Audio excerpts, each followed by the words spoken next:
All right, hello everyone. My name is Shelly Zigley. Welcome to my channel. Welcome to my video this Tuesday. I have been thinking for the past few days about this video, how I want to come on, what I want to talk about, and also really trying to figure out how this channel wants to develop and come into form.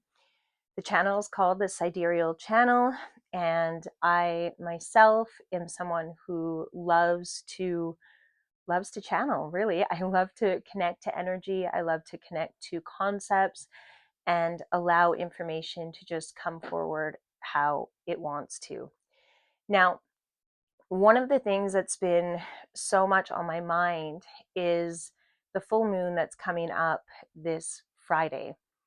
According to Western tropical astrology, the full moon is in Scorpio, and according to true sidereal astrology, aka what's happening in our real sky, on Friday, the full moon will be in Virgo, right in between Libra and Virgo. So this week has been really sitting with the distortions between the two, right? I know energy is really powerful. I know there's a lot of people who work with full moon, new moon energy. And I can't help but ponder deeply what the effect is of connecting with and working with energy that isn't in the actual place. Like, for example, this is how I can best describe it, and I don't know, I might butcher it, but there's one moon. We have one moon, we have one sky, as far as I'm aware of, okay? And that moon is the same moon that this entire planet looks at, connects with, that our planet responds to, okay? That one moon is up in the sky, emanating its energy, emanating its power. And up in that sky where that one moon resides are the different constellations, the different zodiacs. And they're all up there in our one sky as well, okay? So when we think of working with the moon, forget even astrology, we think of working with the moon, and we want to connect with the power. So we're going to look up in the moon, and where is that moon and what constellation is that moon, right? So in this case, on Friday, that full moon is going to be in Virgo and Libra up in our sky, okay? So we're working with that moon. We know that that moon is connected to those two constellations, and we can feel that. So we're talking energetics here, right? There's our moon, the one moon, there's the constellations there. But most of the Western world, we're going to say, yeah, we have a full moon in the sky here. We have a full moon here, but we're going to disregard where that moon is in the sky. We are going to completely disregard the zodiacs that are surrounding this moon. And we're actually going to go to a system that looks at our sky and has divided it up into the equinoxes. And we're going to place it and connect with our moon based on not what's here, but what we've decided here. Now, that sounds a lot to me, correct me if I'm wrong, actually I don't care, like our political system, like patriarchy, like all the things that we're told are that aren't. Because when we look at something as it is, but we're being told, actually, no, it's not, it's this, that's what I see Western tropical astrology as. So I've been pondering it. I'm like, okay, for me to feel good with Western tropical astrology, or to, you know, does it have a place? Sure, it has a place, but I don't believe it should be called astrology. Bold claim, right? Yeah. if we're taking a planet and we are disregarding what's actually happening in our sky to place it into a system that works on paper, sure, let's call it the psychological matrix. Let's call it the collective hysteria. Let's call it, I'm just kidding, but not really. That's what I feel it is. I honestly believe that when people are talking about the matrix or the false reality, I believe that Western tropical astrology is a really good example of how we've created something that can feel real, that we can intuitively connect with, that we can live our life by, but that's complete and utter BS. Okay. So, the other thing I've been pondering this week is, why are people so defensive of Western tropical astrology, right? Like, I've gotten quite a bit of hate comments, and I'm like, this is interesting. Why are people so defensive of it? Because anytime someone's like super defensive of something, I get the vibe, and I talked about this in the previous video, of organized religion, right? It's like, there's holes in it. So you have to get really defensive, and you have to get really, upset and try to intimidate people so they stop challenging you or they stop talking about it. That's the vibe that I get from a lot of Western tropical astrology people that have a problem with, per se, Vedic astrology or true sidereal astrology. So I really do think that they're like this a lot because they know the system's flawed. And again, if you want to keep your system, change the name of it. Just don't call it astrology. That's my take. Oh, it's called a hot take. I had a name. I heard someone say it, my hot take. Don't call it astrology. I know some people aren't going to like that.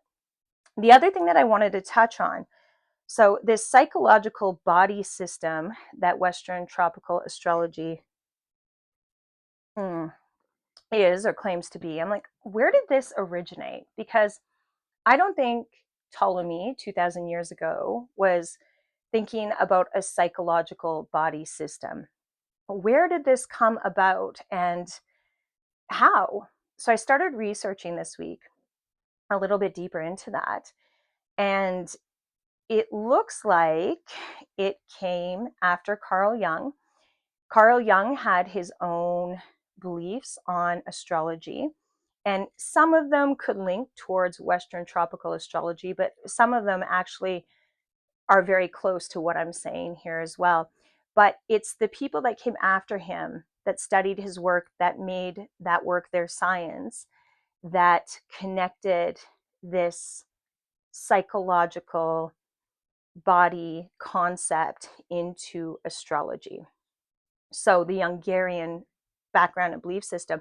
I love Carl Jung. I love his work. I love a lot to do with it. However, I don't feel that astrology and Hungarian philosophy and work are the same or meant to go together. And I think they've actually created a big darn mess. So these are my thoughts and my opinions as I start to kind of dig into this. And also why I connect Western tropical astrology to the collective. I don't know, I hate the word matrix. I really hate that word, but it's a word that most people can connect to, right? We know it's like that false reality template, AKA, in my opinion, Western tropical astrology. So the other thing that I wanted to talk about today is this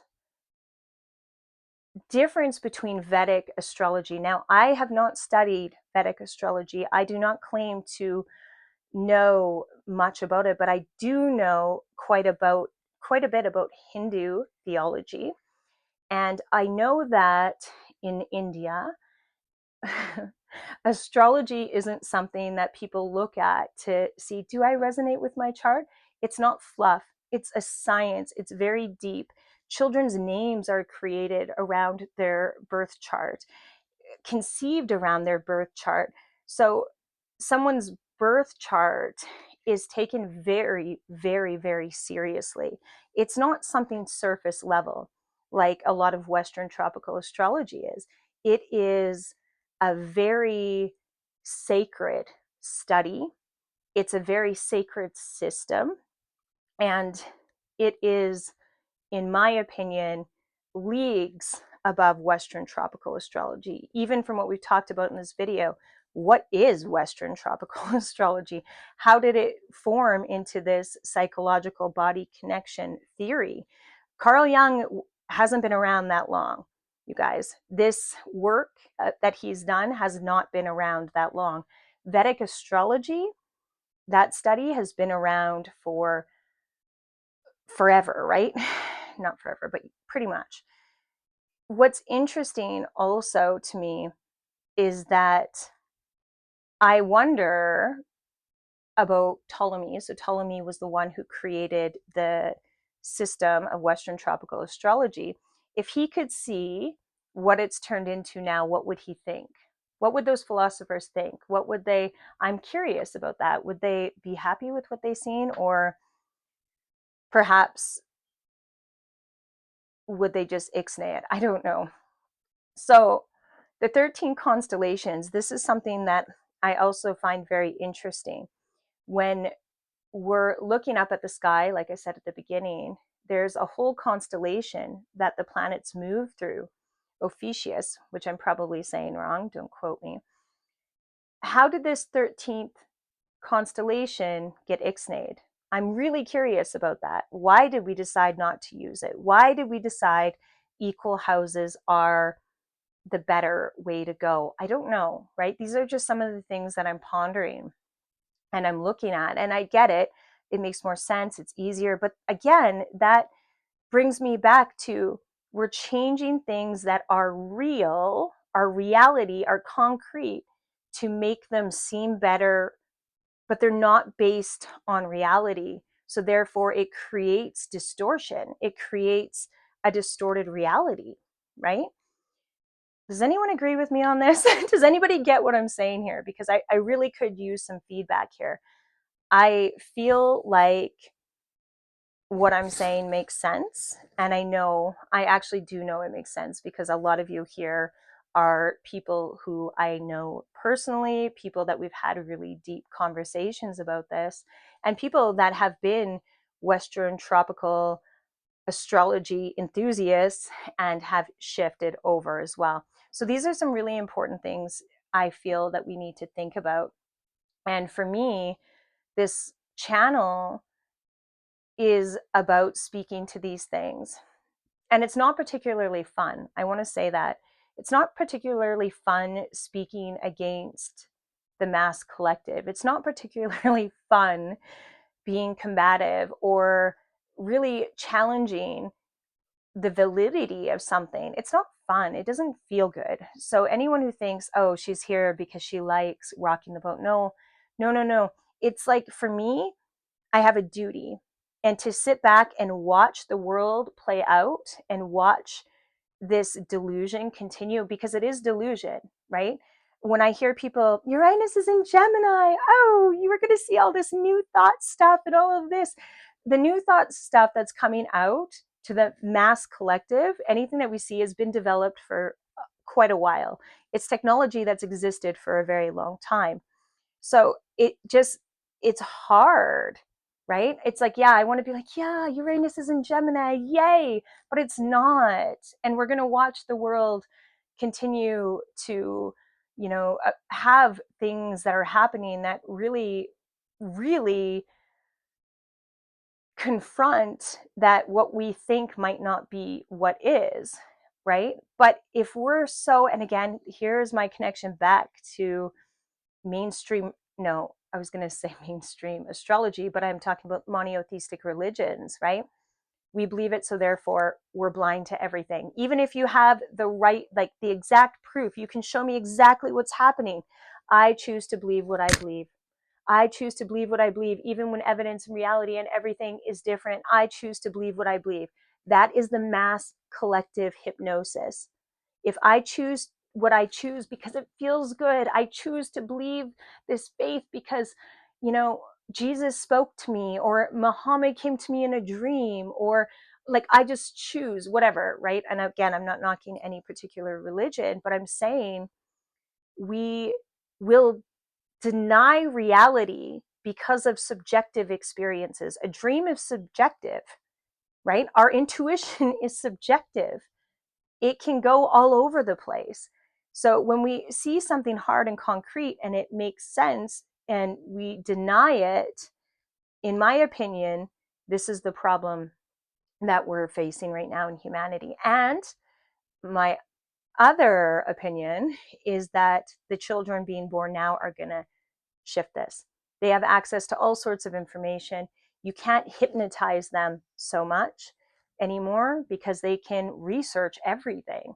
They're surrounded by people of different faiths and different cultures, and they have access to all information. It's much harder to hypnotize them the way that my generation, or perhaps, the older generations, have been hypnotized. It's going to be a lot harder, and they're going to crack through it. So in my opinion, we're in this in-between time, and the voices right now that have the guts to challenge, oh boy, like, please speak. Even if nobody applauds for you or nobody, and that's for me in this channel. I mean, if you support me, please support me, right? But at the same time, I'm not doing this for me. I'm not doing this for likes. I'm doing this for visibility. I'm doing this because come 2, 3, 4, 5 years into the future, when people start really clicking in, they're going to come back and they're going to say, these people were onto it. They were telling us, they were trying to tell us. And we were telling them. And that's the thing. If our voice and our message hits just a few people, so if I'm talking to you and it's hitting you, it's worth it. It doesn't have to be accepted in the mass collective. Our lives aren't about shifting collective consciousness. It's about being and doing what we're here to do. And in one of the videos, I'm going to actually break down my chart with you guys, because you'll see how, actually, I might do a comparison of my Western tropical chart and my true sidereal chart, aka my Western tropical chart that's based off the planets in the sky and not the constellations, not what's actually happening here, but actually a drawn out, made up system, and true sidereal astrology, my chart, where the planets are and the zodiacs and the actual true alignments in the sky.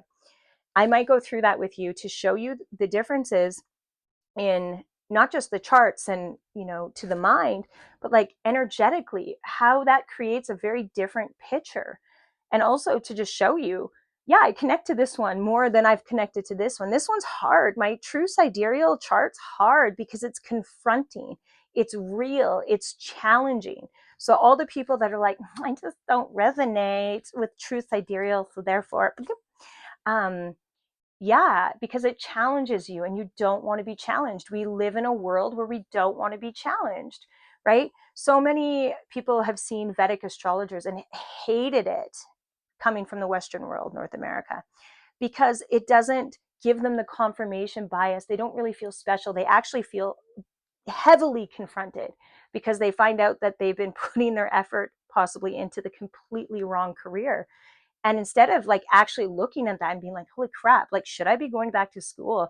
They're like, actually, no, my intuition feels this is my path, right? It's so interesting to me that we don't realize that our identity is made up of our experiences, our limited experiences, our limited capacity to think and experience. We are limited.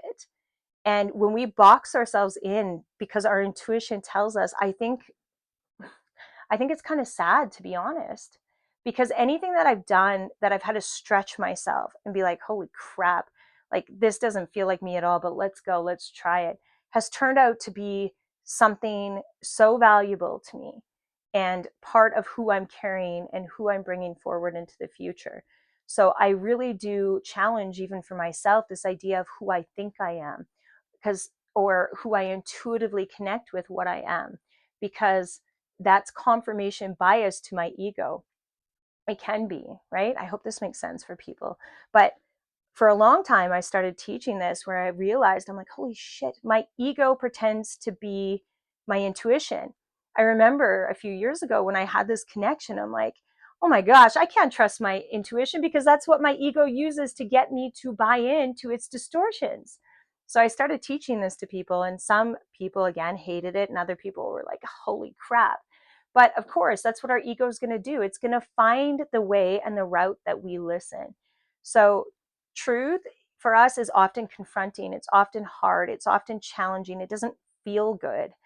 But if we're willing to try something different and to be uncomfortable, I really believe that for the most part, it turns out really well.